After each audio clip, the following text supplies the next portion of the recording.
श्री कृष्ण से जुड़ी कुछ सत्य बातें। श्री कृष्ण ने अपने ही बेटे को क्यों बना दिया था कोढ़ी। श्री कृष्ण से जुड़ी बहुत सारी प्रचलित कथाएं हैं, जिनमें से एक कथा उनके अपने ही बेटे की कोढ़ी बनने का श्राप देने की है। यह श्री कृष्ण ने अपने बेटे सांबा को दिया था।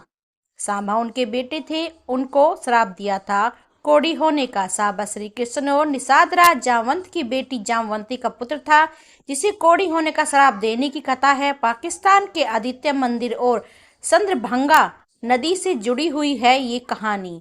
श्री कृष्ण ने निषाद राज जामवंत के एक बहुमूल्य मणि पाने के लिए 28 दिन तक युद्ध किया। इस युद्ध में श्री कृष्ण के जीतने पर जामवंत ने मणि देने के साथ साथ अपनी बेटी जामवंती को भी उन्हें पत्नी के तौर पर स्वीकार करने का आग्रह किया था।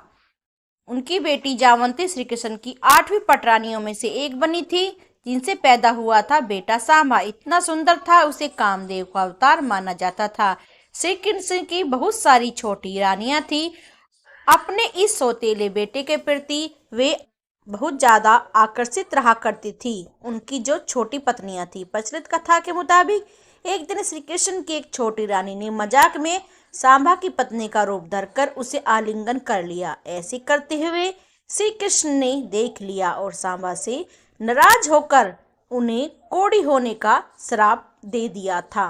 तो ये थी कहानी। श्री कृष्ण ने दिया था अपने बेटे को कोढ़ी होने का श्राप। श्री कृष्ण के श्राप से सांबा के कोढ़ी होने पर उन मजाक की जानकारी दी गई।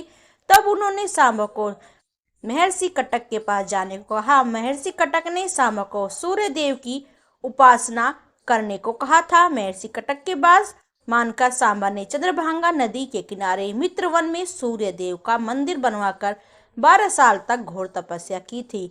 इससे उनका कोढ़ जो था वो ठीक हो गया था। सांबा का बनाया है सूर्य मंदिर आज भी पाकिस्तान के मुल्तान आदित्य मंदिर के नाम से जाना जाता है। हालांकि इस्लामी उपद्रवियों ने इसे ध्वस्त कर दिया था। अब इसके खंडहर मात्र ही बचे हैं। अब मंदिर नहीं बचा है। जब शासन हुआ था मुसलमानों का तो उसे तोड़ दिया गया था। मुल्तान के किनारे मौजूद चंद्रभंगा नदी को भी सांबा के कारण ही पवित्र माना जाता है।